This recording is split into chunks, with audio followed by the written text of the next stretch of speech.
Guys, welcome back to Ancestors and Alcohol. So today I'm going to be talking about my DNA results that I got back from Ancestry.com.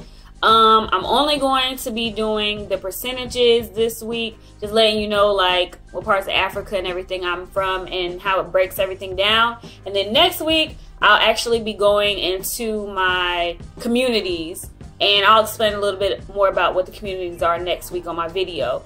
But I was kind of, nervous about doing it because I really don't believe that they can actually pinpoint exactly where you're from.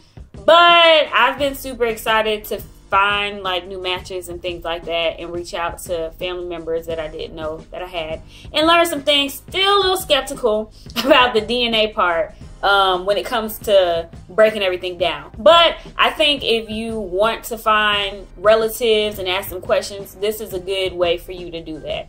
So I also will be having a new Black-owned alcohol review on Friday. I was able to rack up on some alcohol over the weekend, so I'm super excited for you to check that out. But I hope you guys enjoyed this video. Goodbye, beautiful Black people. Stay tuned. So the largest percentage that showed up on my DNA ancestry test was 28%, and that is for Cameroon, Congo, and the Bantu people. And that kind of makes sense because Cameroon was heavily involved in the Atlantic slave trade, and most of those people ended up in Maryland, Virginia, and South Carolina. And my father's maternal side, all of them are from South Carolina, like Georgetown, all around that area, Bucksport, basically all in South Carolina. So that makes sense to me. I'm not really sure about the Bantu people as well as the Congo. The next percentage is 18%, and that is from the Ivory Coast in Ghana. I really don't know too much about this region and the people there. The most that I know about them is the Ashanti people came from them, and I only know about the Ashanti people because they're infamous for their talking drums, which they use to mimic their own language through the drum. So that's that part. So at 16% I have Benin and Togo, and the only thing I really know about Benin is it's the birthplace of voodoo.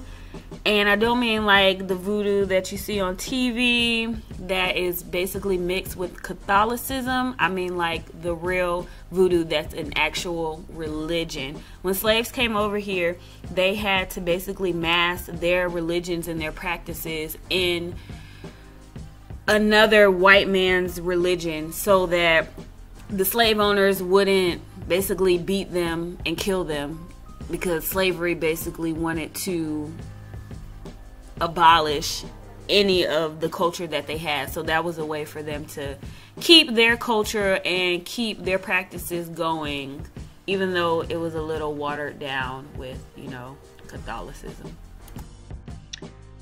I have 13% Mali, and I don't know anything about Mali at all. Mali is somewhere that I would actually have to do some research about and learn some things. Basically, I have to do research on every place because I don't know too much about it. I just kind of know bits and pieces. But Mali is just one of those places that I just know nothing about. So 13% Mali. Next up is 7%, and that is for England, Wales, and Northwestern Europe. We're not really going to talk about that. It's just white people. Yeah. Also, my mother's maternal side, that's where all that comes from. It was just generations and generations of mixing white people and Black people. So I know where that comes from, but yeah, there's nothing else to say about that. Moving on. So I didn't want to leave out anything, so you could see everything. So I just did a 5% and below. So I have Nigeria at 5%, Ireland and Scotland at 4%. We're still not going to talk about that.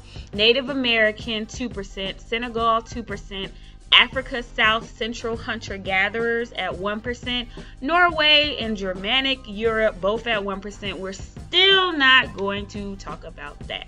And then I have the Philippines at 1% and Balochistan at 1%. I think I'm pronouncing that correctly, but I'm not sure. But that's somewhere over there in Pakistan.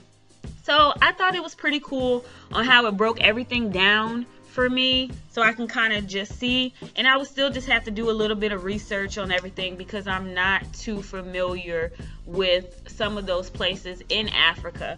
But I would encourage others, like if you just want to meet family members, I would say do the DNA ancestry test so that you can reach out and connect some of those dots. So next week I'll be doing the actual communities that it says my family's, I guess, came from in the United States, and just showing you how that connects to the ancestors that I've researched and the things that I do know about them. So I hope you guys enjoyed my video.